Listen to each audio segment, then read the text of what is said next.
Good morning class 10th students.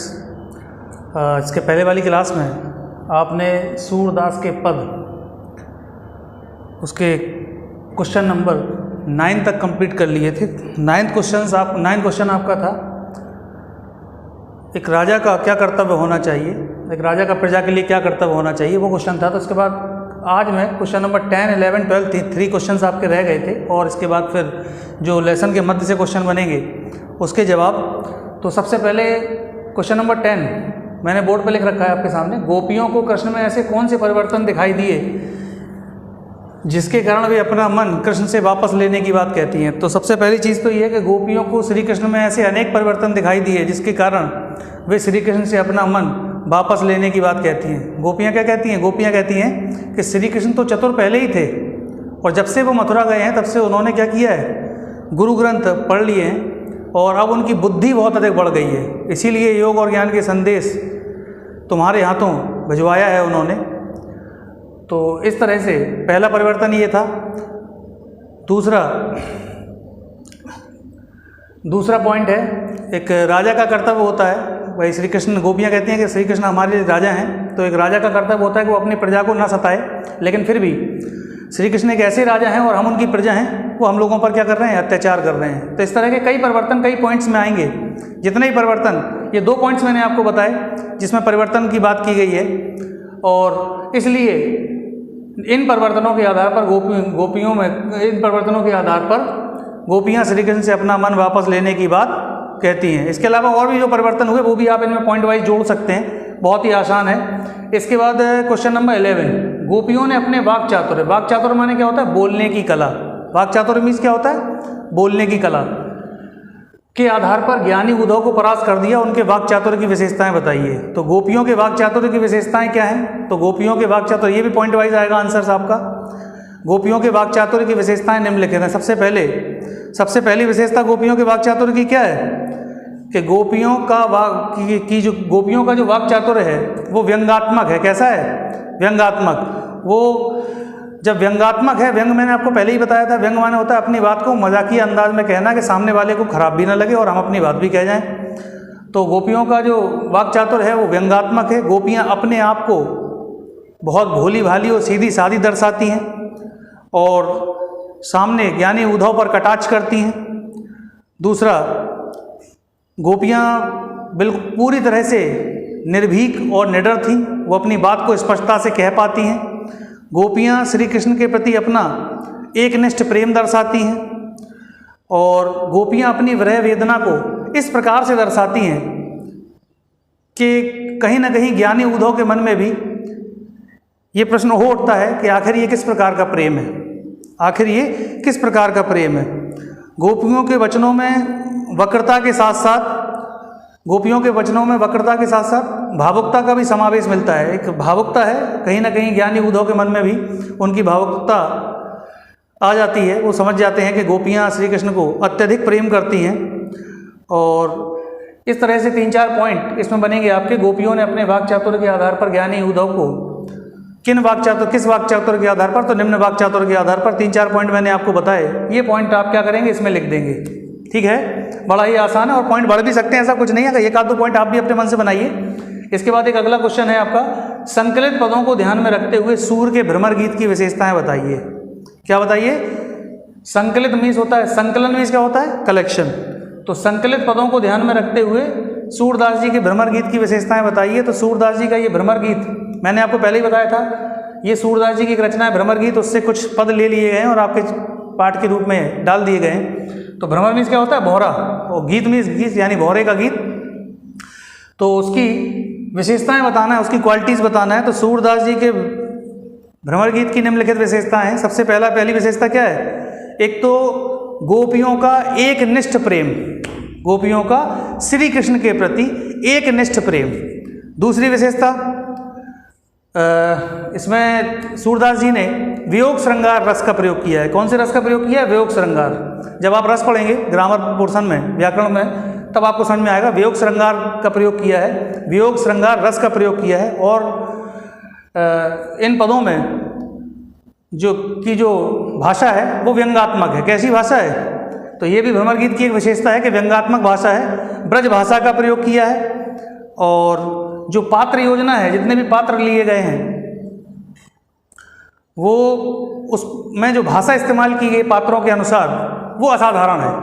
मतलब और कहीं भी सूरदास जी के पदों में इतनी अच्छी भाषा देखने को नहीं मिलती। इस तरह से 3-4 विशेषताएं, 3-4 पॉइंटों में इसकी विशेषताएं आ जाएंगी। इसके बाद मैंने आपसे कहा था कि बुक के अलावा भी कुछ क्वेश्चंस मैं आपको बताऊंगा जो लेसन के 20 से बन रहे हैं। सिंपल से क्वेश्चंस हैं, बड़े सिंपल से क्वेश्चन हैं जो आप बताएंगे और आप देखेंगे बहुत आसान है। पहले मैं क्वेश्चन रीड करूंगा, इसको मैंने बोर्ड पे नहीं लिखा है, इन क्वेश्चनों को मैंने क्या नहीं किया, बोर्ड पे नहीं लिखा है। सबसे पहला क्वेश्चन बनता है पहले टर्म से, पहले पद से, क्या उद्धव को सौभाग्यशाली क्यों कहा गया है?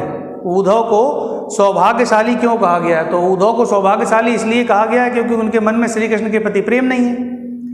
भाई सौभाग्यशाली का मतलब व्यंग्यात्मक था, मैंने आपको बताया था। सौभाग्यशाली का मतलब है अभागा होना, कि जिस तरह की अग्नि में गोपियां जल रही थी तो गोपियां बता रही थी कि आप क्या हो, आप सौभाग्यशाली हो, हम दुर्भाग्य हैं जो हमें उनके प्रेम की विरह अग्नि सहन करनी पड़ रही है। तो मिल गया इसका जवाब। पहला क्वेश्चन क्या था, उद्धव को सौभाग्यशाली क्यों कहा गया है? तो उद्धव को सौभाग्यशाली इसलिए कहा गया है क्योंकि वह श्री कृष्ण के प्रेम से मुक्त थे, उन पर उनके रूप सौंदर्य का रूप और आकर्षण का कोई प्रभाव नहीं पड़ता था, क्योंकि श्री कृष्ण का रूप सौंदर्य तो इतना आकर्षक था कि एक न चाहते हुए व्यक्ति उनसे प्रेम करने लगता था, और उद्धव इससे मुक्त थे, इसलिए श्री गोपियों ने उद्धव को क्या कहा है, सौभाग्यशाली कहा है। अगला क्वेश्चन बनता है आपका, गुर चाटी ज्यों पागी के माध्यम से श्री कृष्ण के प्रति गोपियों के प्रेम। देखो वही क्वेश्चंस हैं, गुर चाटी ज्यों पागी, गुड़ में लगी चींटियों के समान के माध्यम से श्री कृष्ण के प्रेम को, श्री कृष्ण के प्रति प्रेम को स्पष्ट कीजिए।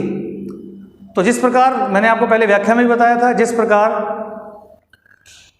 गुड़ में चींटियां लग जाती हैं, इसी प्रकार गोपियों ने अपने आप को श्री कृष्ण में लगा रखा है। श्री कृष्ण गोपियों के लिए गुड़ के समान है और गोपियों ने अपने आप को चींटी के समान बताया है, और अपने मन को श्री कृष्ण रूपी गुड़ में इस प्रकार से चिपका रखा है जिस प्रकार चींटियों को गुड़ से अलग करने पर वो अपने देह का त्याग कर देती हैं, अर्थात उसी प्रकार गोपियां भी क्या करेंगी, श्री कृष्ण से अगर वो अलग होंगी तो क्या होंगे, वो भी अपने देह का क्या करेंगी, त्याग कर देंगी। इसके बाद अगला क्वेश्चन बनता है आपका, कमल पत्र की क्या विशेषता है? कमल पुष्प का पत्ता, कमल पुष्प जो होता है, पत्र मीन्स तो पत्ता होता है, तो कमल पुष्प के पत्तों की विशेषता ये है कि वो हमेशा जल में तो खिलता है। कमल किस में खिलता है? जल में खिलता है, लेकिन जल में खिलने के बाद भी वो जल से, उसके पत्ते जल से दूर रहते हैं। जल में कमल खिला हुआ है लेकिन उसके पत्ते जल से दूर रहते हैं। ठीक उसी प्रकार किसकी स्थिति है? उद्धव की। अगला क्वेश्चन बनता है आपका, गोपियों ने स्वयं को भोरी क्यों कहा है? भोरी माने होता है भोला होना, भोरी मीन्स भोला होना। तो गोपियों ने स्वयं को भोरी अर्थात भोली इसलिए कहा है कि गोपियां अपने आप को अत्यंत दयनीय अवस्था में पाती हैं और वो हमें ऐसा दर्शाती हैं जैसे वो अत्यंत अबला हैं और उनका सब कुछ लूट के भगवान श्री कृष्ण ले गए, इसलिए गोपियों ने अपने आप को क्या कहा है? भोरी कहा है। इसके बाद अगला क्वेश्चन बनता है आपका, गोपियां अपने मन की व्यथा किससे कह रही हैं? गोपियां अपने मन की व्यथा किससे कह रही हैं? तो गोपियां अपने मन की व्यथा किससे कहेंगी? कौन आया था? गोपियां अपने मन की व्यथा उद्धव से कह रही हैं। किससे कह रही हैं? उद्धव से कह रही हैं। अगला क्वेश्चन, श्री कृष्ण ने गोपियों को क्या संदेश भिजवाया था?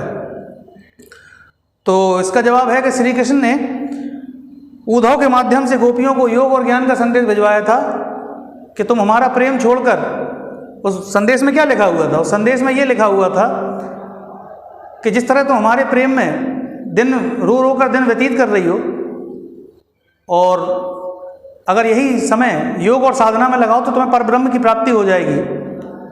और वह संदेश उद्धव के हाथों श्री कृष्ण ने भिजवाया था। अगला क्वेश्चन है आपका जो बनता है, श्री कृष्ण के संदेशों ने गोपियों के हृदय पर क्या प्रभाव डाला?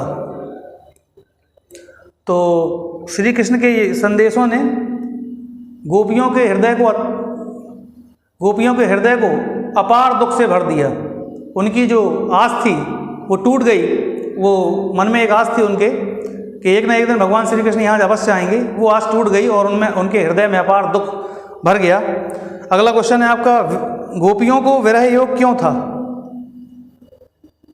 गोपियों को विरह योग क्यों था? बड़ा आसान है।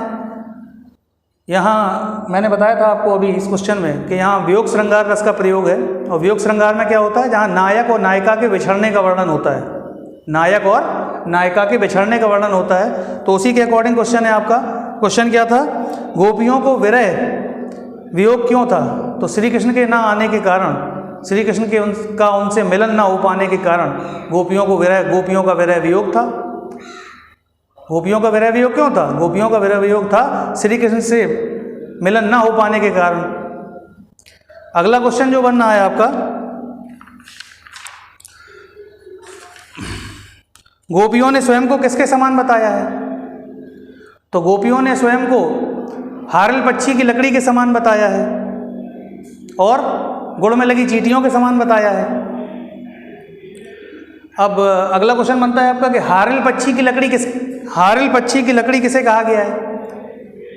तो हारल पक्षी की लकड़ी गोपियों ने अपने स्वयं को बताया है। गोपियों ने हारल पक्षी की लकड़ी किसको माना है?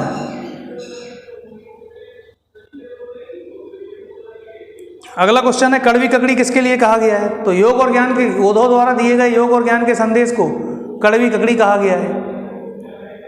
हारल पक्षी की लकड़ी किसको माना है कभी गोपियों ने?